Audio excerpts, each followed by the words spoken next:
day 1 of trying to become an influencer. Huy! Ngayon gagawa tayo ng matcha.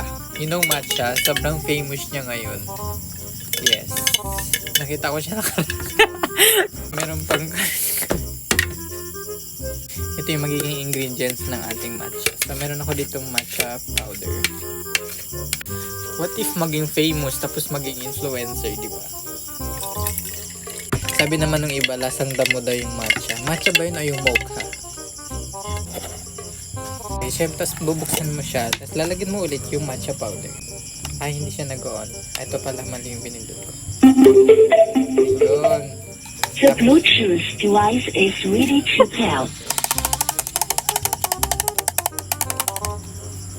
So, after mo malagay yung matcha, see that consistency, guys. Sobrang wow.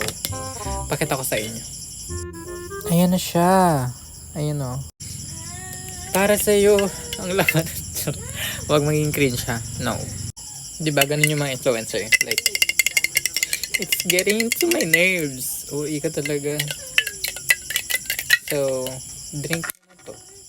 Uwi, puro kabagraan, kadiri. Maghugas ako ng pinggan. Diyan na kayo.